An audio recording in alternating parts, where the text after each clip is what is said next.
Hello guys, welcome back. I'm here with Tap again. If you don't know who he is, he's a IICRC instructor. He also has 30 years experience in cleaning textiles and carpets and all kinds of surfaces.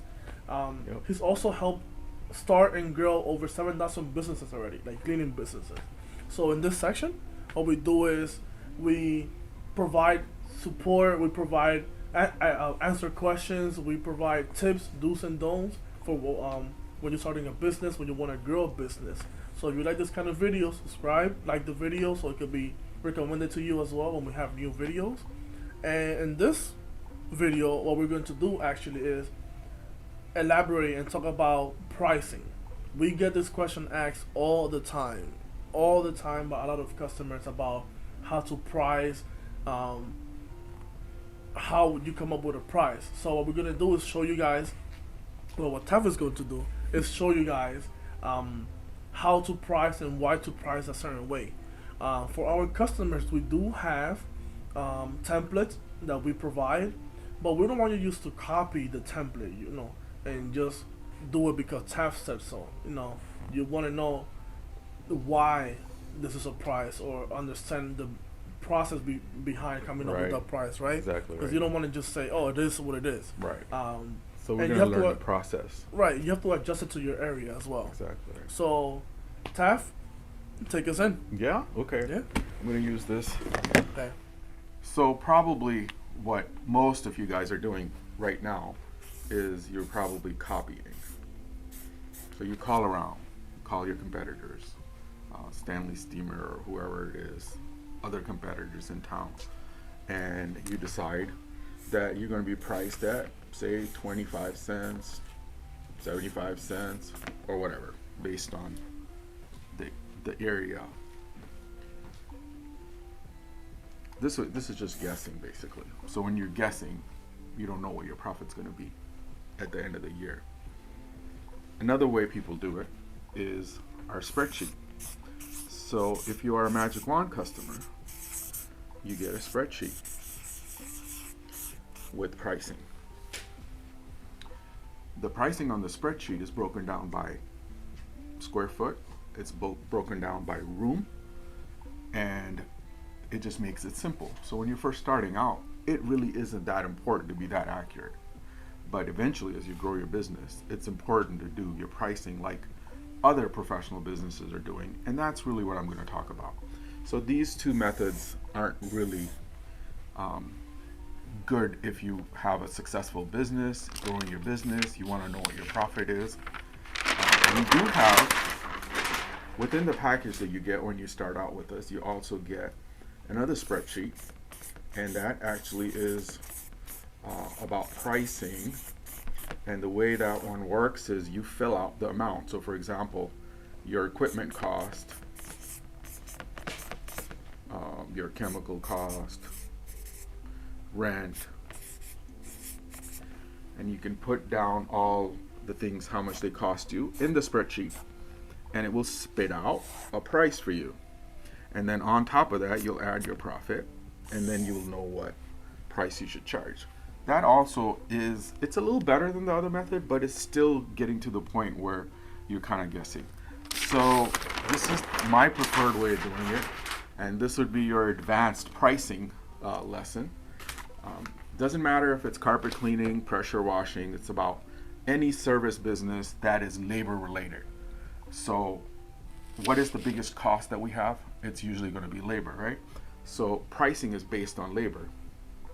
So for example, let's say I'm in New York City. Expensive. You got Manhattan, big cost of living.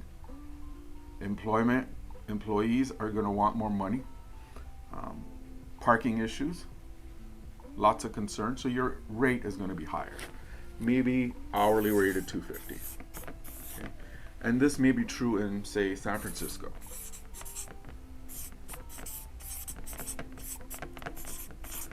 So mostly urban areas would be a little higher in price. You're not telling the customer you're charging $250 an hour, by the way, right? And I'm going to teach you how to do that too. How you're going to tell them what the price is. but it'll still give you that $250 an hour. If you're in the suburbs, say suburbs in New York, other places where kind of a decent sized city, you're going to be about $150 an hour. If you're in a rural area, like say away from a city, and the cost of living is a lot less, you're going to be close to 100. But the way you figure out the price is by the hour and the time it's going to take you. So let's say I have 1,000 square feet. It could be inside or outside. And it's going to take me, let's say it's going to take me 2 hours, right? 2 hours to do 1,000 square feet of pressure washing, carpet cleaning, whatever kind of surface cleaning you're doing. And your rate is, let's say, $150 an hour because you're near a big city. You're not downtown Manhattan, for example. So what you're going to do is you're going to take 2 hours, and that's going to give you $150, which times 2. That's $300. And what you'll do is you'll take this $300. That's what you're going to charge for it. But you can't tell the customer I'm going to charge you $150 an hour because some of them probably don't even make $150 themselves. So you just take that price, $300, and you divide that by the square footage. In this case, 1,000 square feet.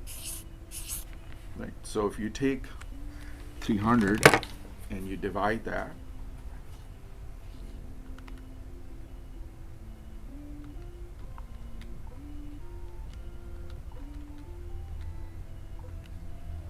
it will equal 30 cents a square foot, right? So now the price that you give the customer will be 0.30 cents a square foot. So that's the correct way of doing it. You can also do it by rooms. So for example, if this 1,000 square feet is really like 4 rooms, right? You would take this 300, so 300, and you would divide that by 4. And that will give you the per room price. And that's basically how you're pricing it. There are some other things that you need to know when you're pricing. How far is the job? All right, let's say I'm 20 minutes away. Well, someone has to pay for that time. Are you doing another job while you're there? How hard it is. Can I park outside? Can I clean from my truck? Other things also to take into account is how often the customer is going to repeat.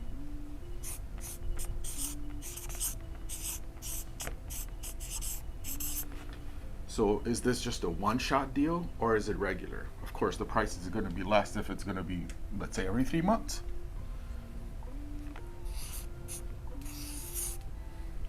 So they have a contract with you, or you get them in some kind of an agreement. It doesn't even have to be a formal contract, but just something to tell them that you're going to give them a discount.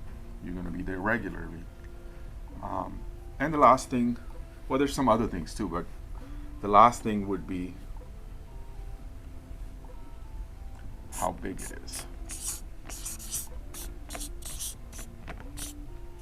So let's just say I have 1,000 square feet to do, and that was at 30 cents, we figured, just based on that example.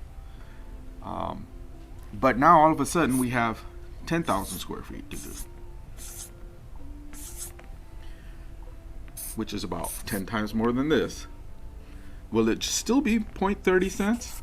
Well, maybe not, right? Because you're already there, you're already set up, the job is big enough. So the reason you want to price like this is because you don't want to lose the bigger jobs. You want to be able to get the jobs. You want to be able to price it correctly, and then at the end of the year, you don't want to guess what your profit's going to be. You want to know exactly what it's going to be.